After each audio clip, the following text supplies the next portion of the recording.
happy that we come out and got a victory. We knew Virginia was a very good defensive football team. Did some real nice things on offense. Thought they played extremely well, a lot of pressure. Give them a lot of credit. Didn't think we played up to our capabilities at times. Dropped a few balls, missed a few throws, stopped a few routes. And did have a good rhythm. We're good on third down in the first half, but 1 of 5 in the second. And had a couple I want to see on films before I comment. But that's ball. You can't have that. You got to make your own. You got to make your own luck. You got to do your own things. And played good. Ran the ball out at the end. Our defense, I thought, really stepped up because I think the turnovers is how they got some points. Our defense, for the most part, I thought played a pretty good football game. Great job in red zone on that last stop. And then thought it was critical that we got out of there and got stopped. And then we ran the clock out at the end. But got to continue to grow. Got to continue to play better. Got we off to a good start. Really, in the beginning, got up 7-0. Then we had 2 turnovers. Had a freshman stop on a route that we had a dig route was going to be wide open. We went to a touchdown or a big play, and he stops, and his guy comes off and gets a pick. He's not even supposed to be there. But that's something we'll work on. And then had just a misread on one, and we'll look at the coverage on that one. But those 2 turnovers were critical. They got points, but I was very proud of our guys to bounce right back and get back quickly in the game. Didn't have to wait for the second half. Second quarter, I thought we played really well. I thought we ran the ball, got physical. I thought the running game came at times. Now they did a good job of getting people in the box late in the game, getting 8-9 guys down in it. We were still able to run the ball and make some plays. Jameis made some critical throws, I thought, in that last drive. A big play by Herman Lane, good backside read by Jameis, and the ball to Rashad. Both those balls were called other ways, and he went to a 4th guy on the backside and saw the one-on-one. And you have confidence in him that he'll be able to make those throws and reads in that situation when you're running out the clock when they put extra guys in the box. I was very proud of that. But we'll continue to grow. And again, like I say, we're still continue to get better every week in certain things, and you got to keep growing. I thought Casey Beatty punted the ball really well. I thought he kicked the ball extremely well. Had a couple of really critical plays that changed field position in the game, and in that regard also. Okay. Question? How important was it to capitalize on those turnovers and touchdowns? It was very critical early. It's a shame one to one Eddie's didn't count. I thought they always should let that run and then make a decision afterwards. But that's the guy I thought was definitive. But we were able to get to throw the next play and score. Those can change the game, but that was critical.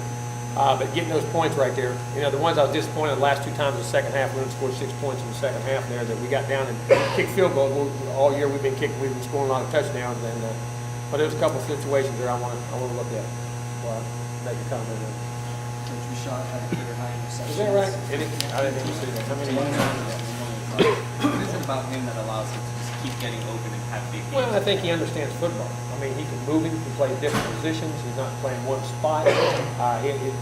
His ability and capacity to carry a lot of information, volume of routes, not only mentally but physically being able to do them.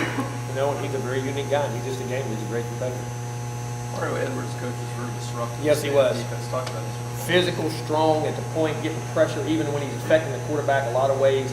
Even when he wasn't sacking him, but just getting him, making plays in the run game. I mean, Mario is, I think, as I say, kind of catching his second wind. You know what I mean? He got banged up there in the middle a little bit, and I mean, getting his weight in a really good place right now. I think he's light, moving around with his power and physicality, and noticed him a lot. And him and Eddie Goldman, those guys, I think, are playing really good. We moved him around a little bit more. We did. We moved him around, stood him up, tried to bring him up the side, have backs after blocking. And, Mario's in shape and in his conditioning. Mario has a lot of ability to do those things. I mean, he's a D tackle, he's a D end. He can stand up and blitz as a backer. I mean, he can bring a lot of versatility in the game. That's why I'm really anxious, for him to grow as a player. I mean, he can cause some havoc.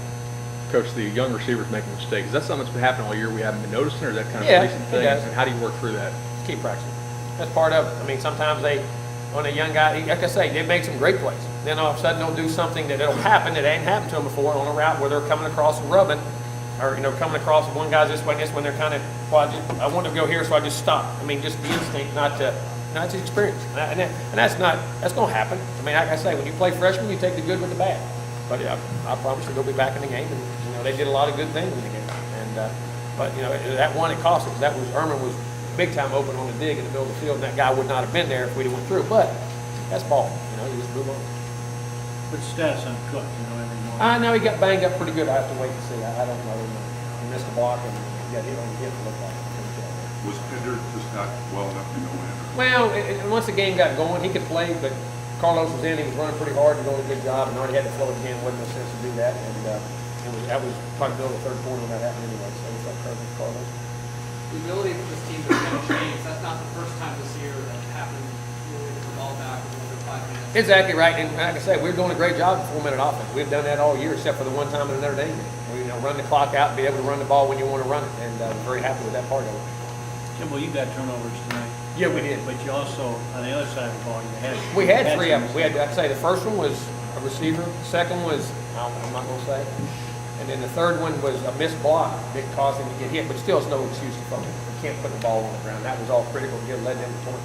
And, it was a call up front that we got to get made. It was actually not made by the O-line. It was on the edge, but, we'll get that fixed and move on. We've had some of the last 3 ball games. You've overcome them each time. That's scary. And that's something we have never done around here, is turn the football over a lot. And when you're playing young guys, you take the good with the bad. Coach, next week is a big rivalry game against Miami. What kind of positives do you take from this game? Oh, it's positive you win the game. A lot of other folks would like to win the game today. I mean, so you keep winning games, you understand how to win, you understand how to play. Of course, too, we can say you're continually a work in progress. You guys can try to continue to improve. And hopefully the youth of those guys will get an urgency in some of those guys that we're playing and play. And we'll look at some of the older guys and see the mistakes on film. But you're winning games, you're right where you want to be. Now you can play a great Miami team. I think Miami's playing very well down there at Miami. Well, you mentioned there's some circumstances surrounding some of Jameis' interception. How's he handled that? Good. He didn't have many turnovers last week. No. Well, he had a lot of experience. Guys that are cleaning out and doing things. That happens. Right. But also on that second one, though, I really thought he could have went somewhere else with the ball. There was a better place I think he could have went. And he'll say that too. But at the same time, I want to look at this. I want to look at what happened. Miami has this week off, so does that give them an advantage? Heck yeah. I mean, we play 5 teams that do that. Miami's got that. Boston College has got it the next week. There's a lot of teams we've played this year. Well, I think it's the 5th time that we've had that come up. It makes a difference. Guys, It really does. Can you talk about? That's something we can't worry about. We just got to go play. Can you talk about how it makes a difference? Well, your body, your rest, your preparation, extra. Get a whole week of watching film. You can set and study habits, tendencies. You get twice the practice time on one team. Jimbo, 2 more questions. Kids radio. Jimbo, there's always seemingly a rush to overreaction after games. So as a coach, how do you just weigh each successive game for this game versus what you already know about the game? I appreciate wins. You guys win. I mean, winning is hard. I mean, you don't ever. I'd say there's never such a thing as a bad win. There's no such thing. There's never. I mean, considering that on this. I mean, we knew that was going to be a very physical, good football team. They're a good, really good defensive football team. So I mean, you look at that, you look at the film, and you move on, see what the problems are. And just been in it long enough, you figure it out. And you're on the other side of that sometimes. You'd rather be sitting at this press conference. You've been in a long time. Do you have a 125 at any stage of your career as a player or a coach? No, not really. 20 was the greatest. 20 was the most before. Auburn. But Jimbo, you had Jimbo, the defense in the second half. I mean, you only, except for the short film, the turnover they showed. They played that's great. the second game in a row. The defense has come around. Why are they just playing so much better? Well, I think they're understanding each other, getting the calls, the rhythm of the game, and they've gotten a good continuity. Now they're just growing, and you're getting again a lot of young guys out there. And you're still getting a lot of. I mean, even like you say Jalen Ramsey playing nickel, that's new to them. You know what I'm saying? The corners are playing much better right now. They're healthy. 3 and 26 are healthy. We'll get 3 out. Butterfly. I joke on that, but that was a great play by him. But I think Eddie's growing. I think he's seeing Mario come into his zone and do different things. And I think you're getting 7. 7. I can't call him 6 anymore. Those backers. I mean, they're just gelling and playing better. Jim, I think I asked just about every 3 games. Well, don't ask anymore. Your overall sense of this team, and you think you have a pretty good grasp of what you have here. Yeah, I mean, young guys that are very talented that play extremely well at times in spurts, and occasionally will have mistakes, but still believe in each other. Don't panic when they do make mistakes, and they have to keep a lot of poise for you. The thing that's amazing about you say, well, they're young and make mistakes, but at the same time they stay poised and don't panic when they make them, and they're able to overcome them. And there's a great tribute to that. Now we just got to quit making some of the same things we do. You know what I'm saying?